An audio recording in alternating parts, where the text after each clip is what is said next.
The word legend gets tossed around rather freely these days. There's nothing wrong with that. After some 50 years of unmatched technical and cultural progression, skateboarding's cast of notables is chock full of legendary. However, in the case of Ray Barbee, legend should be in flashing lights and in all caps. Here's why. Yeah, sure that's not a lowercase. Ray started skating in the summer of '84. My buddy got a Veriflex Vectra for his birthday, and we had rode bikes all the time together around town, and he had that Veriflex Vectra and I had my bike, and I could tell he was having way more fun than I was. His first board was a Sims wood kick. Wood kick? Is that a board? It's called a wood kick because they didn't do the mold, right? They added the piece of wood on it to create the kick. So I guess that piece right there was the wood kick. Oh yeah, that's right, okay. And the guy who invented that used to collect royalties from all the skateboard companies for having a kick tail. He made a block that was a kick tail, and then he patented the idea of a kick tail. From Randy Smith, Ray appropriated the step hop, Randy's version of Neil Blender's No Comply and Orb's 43.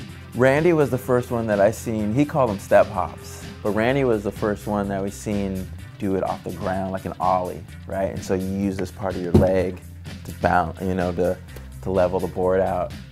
We were just like, dude, we want to learn that. In 1986, Ray won the first contest he entered without a sponsor. He then got on Alva before switching to GNS. That time, like 6 months felt like 2 years. Like, I think I rode for Alva for maybe 6 months. We were all about getting support to go to contests, and we weren't really getting too much support that way. And so our friend Troy Clower rode for GNS, and we just saw like, GNS was like a clothing brand also with skateboards, and we would just see his packages and we're like, man, you're living the good life. He was like, you know, I'll talk to him, I think we can get you guys on the team, and we got on the team. In 1987, he joined the Bones Brigade, and we were lucky to have him.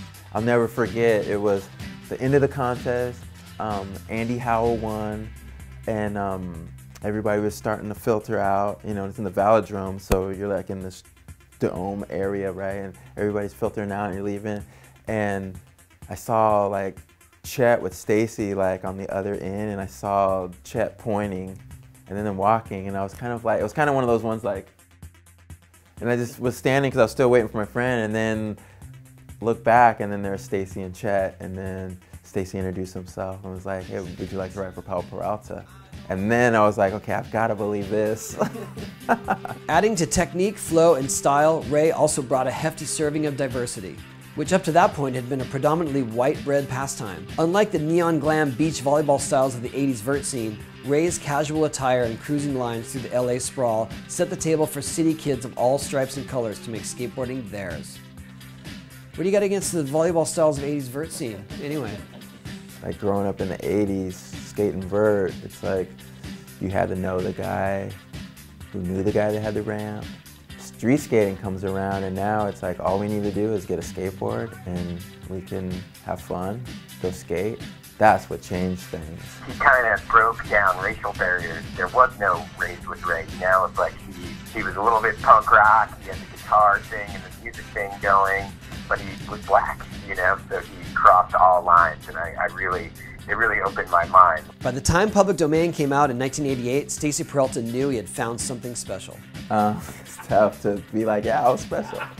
You know what Stacy did, what was great was that he saw that because street skating is accessible, that it's gonna go this way. And he saw that maybe I played a part of him coming to that conclusion. I was like a small kind of part of that, right? And definitely from the response of Public Domain, that validated it. It's just like, okay, yeah, this is the direction, you know? For Ban This, Stacy honed in exclusively on Ray's flow and lines.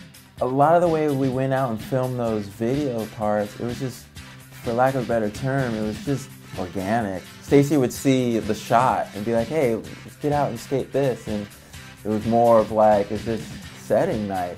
Okay, cool, do your thing. In October of '89, Ray's first pro ad appeared in magazines, and his iconic ragdoll graphics were unveiled. So doing a graphic for Ray was like a complete fresh start. It was like working from a blank slate, unlike anything else that had come before on The Bones Brigade. In June 1990, Spike Jonze shot Ray's Pro Spotlight. Spike was the first dude that made me like wait for a certain time before we could go shoot a trick. He was the first dude, like, and I was like, what? Like, cause when we were working on that, I took him to the spot, and it was like 12 o'clock, and like, I'm all ready, right? We get out of the car, and I'm like, okay, I'm ready to get the trick, and Spike looks at it, and he's like, okay, cool, we'll come back at about like 4:30. I was like, I'm ready to do this right now. But then when it comes out in the mag, I'm like, okay. And then I started getting excited when I'd go shoot with Spike, because I was like, oh man, his photos are different, and I could tell he was on some other thing. In 1990, Ray had a brief stint on Airwalk shoes before joining Vans for the next 2 decades. It might have just been like, let's try something new. It's one of those things where you're like, let's try this out. Grass is greener on the other side, and you're like, no, it's not greener at all. I went back and was like, okay, this is where I live, the Waffle Soul. In 1991, Ray followed Lance Mountain, leaving Powell Peralta to help start the firm. Once Stacy left, there was this sense of like, captain's gone, who's steering the ship. We were just kind of still, I was kind of like, what's going on? And Powell had talked about having Lance head up a sub-company within Powell. That made the most sense. Lance was like, I'm gonna do this, you wanna be a part of it? And I was like, please. Lance realizing like, you know what, no matter what, it's not gonna be my company. I'm still gonna have to answer to George. I'm gonna do this on my own. I was like, even better. Like, it was scary, because it's like, lose that paycheck and get into something that you don't, you know? but I didn't care, because you have to be a part of something that you're excited about. After his parents bought a house in Corona, Ray appeared in the company's first video, La Buena Vida. Lance used to always get on me, man. He'd be like, so you've been skating? I'm like, yeah, I did this and that. He's like, you film it? You shoot it? No. I'm out in Corona, just came with my friends. I had to go back and redo so much stuff. In 1994, Ray had the last part in the firm's dedicated to skateboarding video. Did I? I don't even remember. For Ray's 411 profile section in '95, Barbee played guitar and sang his own song. Power Lines marked the beginning of a more public stage of his musical interests. By that time of the 411 profiles, like I had been playing in bands and stuff, and so I always had the idea of like, oh man, I'm gonna write a song for my own part or whatever, do your own music kind of thing. In 2002, Ray released his debut EP, Triumphant Procession, with Galaxia Records. The following year, the firm released their big video, Can't Stop. We did a bunch of the music for the Can't Stop. I remember like me and Lance at my wedding, I remember we were talking about like, man, it'd be cool to do like Stacy did, where it's just all original music for the video. I always thought that was rad. How it was important to him to like, we'll do our own score. In 2005, Barbee released another record on Galaxia, In Full View, to critical acclaim. Ray played guitar, bass, xylophone, and drums. It got to a point where I couldn't play in bands because of traveling for skating. And the bands were wanting to get more serious and they wanted more commitment, and I couldn't do that. I'm out skating. So it ended up with me on my own, having these instruments and having a recorder. On March 13, 2006, the firm closed up shop for good and Ray found a new home at Element.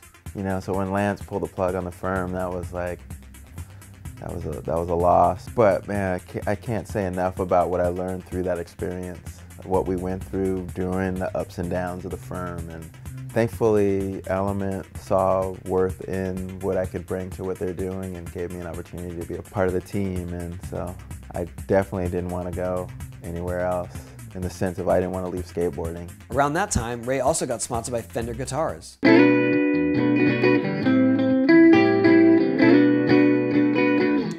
By 2012, almost 3 decades since he repurposed it from Randy Smith, Ray's Step Hop became the hottest new trick since the Ollie. Kevin Turbining, Jake Johnson, and Pontus Al lead the charge. That's what skateboarders do.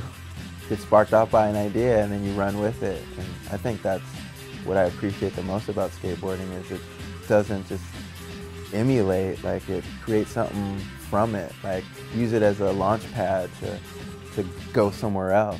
Stefan Janowski, I remember on his feed, just a 180 step hop on a quarter pipe, probably the most amazing one I've ever seen. In 2015, Vans released their first ever video, Propeller. That was a tough one for me because I got hurt, and so it's kind of bittersweet in the sense of like, man, I wanted to get more, but it is what it is. Nature skateboarding. Ray Barbee believes every young skateboarder should know 3 things. Always make sure you're having fun, cherish the community, be creative. And now I feel like I'm acting. Ray Barbee thinks he will be best remembered for like those flat ground tricks that me and my friends stumbled across. I think to this day, that's what probably I get associated with the most. All things considered, however, what truly makes Ray a legend is Ray himself.